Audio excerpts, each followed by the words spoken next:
Poin yang keempat, kompetitor.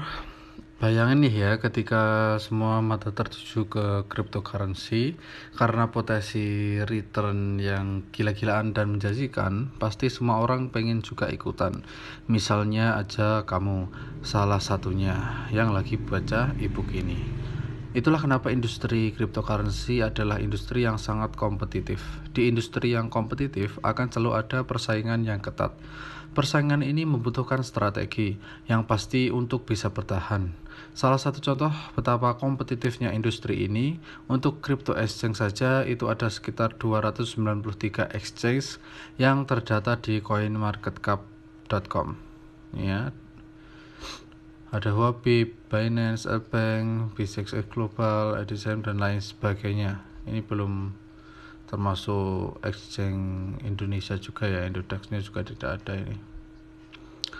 Jika exchange saja satu kategori bisnis di kripto bisa sebanyak ini, bayangkan di kategori-kategori yang lain. Ada 80.000 lebih crypto project di luar sana dan terus bertambah setiap hari.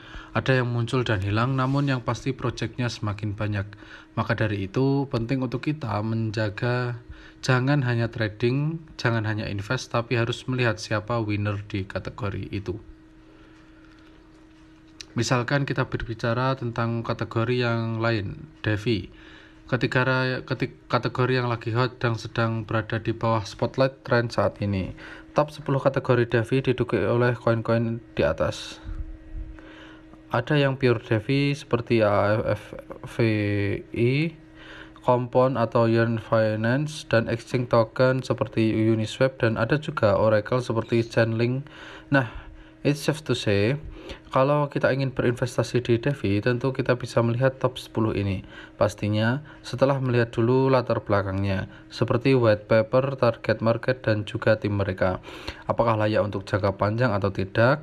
Apakah mereka akan mampu bersaing dalam 1-3 tahun ke depan? Apakah mereka cukup kuat secara keuangan?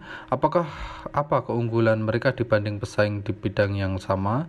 Apa kelemahan mereka dibanding pesaing di bidang yang sama? Selanjutnya, roadmap. Definisi roadmap ini seperti namanya adalah planning perkembangan dari si project.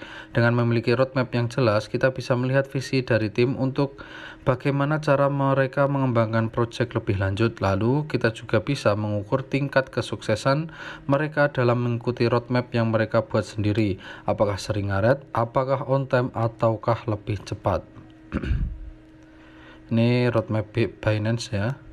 Contohnya adalah Binance di atas. Project yang baik akan memiliki rencana yang jelas ke depan, sehingga membuat investor jauh lebih mudah untuk mengukur apakah mereka layak investasi atau tidak.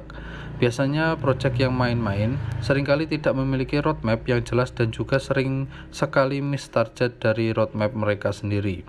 Apabila ini terjadi, ini adalah red flag atau tanda-tanda koin atau token tersebut tidak layak invest. Cukup memanfaatkan momentum jangka pendek, itu pun kalau nasibnya tidak seperti token ini. Ini gambar Fantasma yang tidak pernah kembali ke harga awal ya ini ya.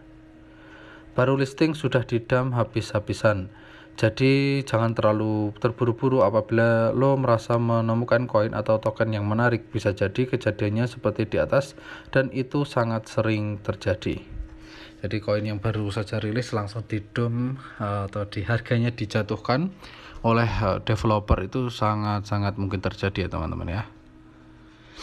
Maka dari itu tetap berhati-hati.